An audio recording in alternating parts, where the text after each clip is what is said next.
Good morning everyone. Myself Sunil, TGT Science, Government Girls Senior Secondary School, मुठरगा Sonepur.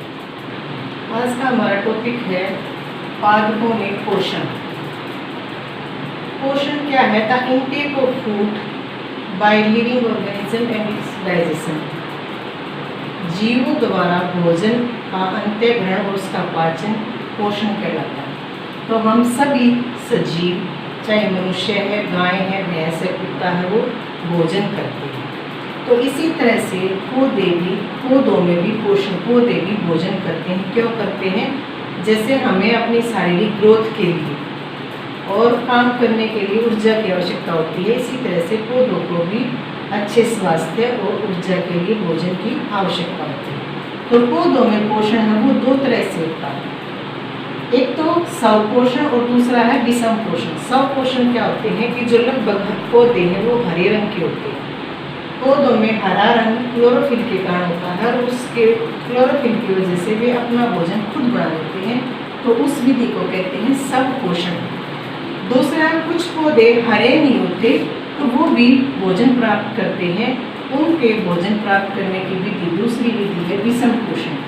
विषम पोषण कौन कौन सी है? पहली है मृतजीवी। जैसे हमने बासी रोटी या बासी ब्रेड देखा होगा, उस पर हमें फफूंदी काले काले धब्बे दिखाई देते हैं, जो क्या है? फफूंदी है।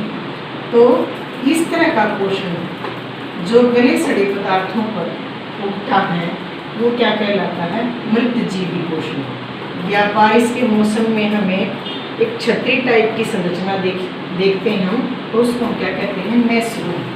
मैशरूम और फफूंदी किसका उदाहरण है? मृतजीवी का, जो गले सड़े जीवों से अपना भोजन प्राप्त करते हैं।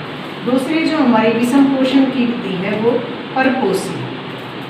परपोषी पोषण में क्या होता है कि एक पौधा दूसरे पौधे से अपना भोजन प्राप्त करता है। जिस पौधे पर वो लिपटा होता है उसी से अपना भोजन प्राप्त करता है। उस विधि को कहते हैं परपोषी।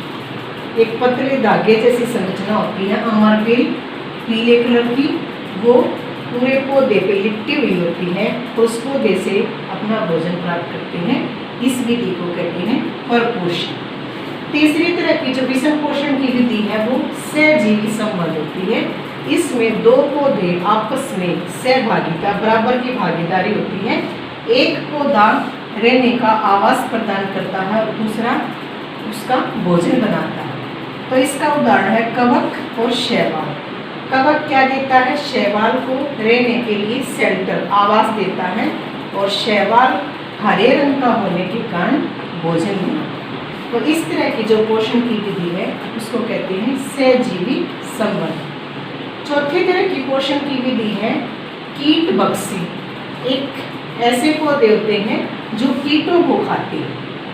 ये घटपर्णीन का जो कीटबक्सी पौधे हैं उनका आकार घड़े की संरचना जैसा होता है और उस पर ढक्कन होता है। जो कीट और इस घटपर्णीन पौधे पर बैठता है तो ढक्कन वो बंद हो जाता है और उस कीट का पाचन कर लेता है। तो ये जो कीटबक्सी पौधे हैं वैसे तो हरे रंग के होते हैं, लेकिन ये अपना भोजन बना सकते हैं। फिर भी कीटों को क्यों खाते हैं? क्योंकि जहाँ पर कीटबक्सी पौधे होते हैं वहाँ पर उस मिट्टी में खनिज लवणों की जो मात्रा है वो कम होती है, पोषक तत्व उस पौधे को कम मिलते हैं। तो पोषक तत्वों को पूरा करने के लिए जो ये कीटबक्सी पौधे हैं ये कीटों को खाते हैं। तो आज हम पादपों में पोषण की स्वपोषण और विषम पोषण इन विधियों के बारे में याद करेंगे और लिखेंगे। Thank you.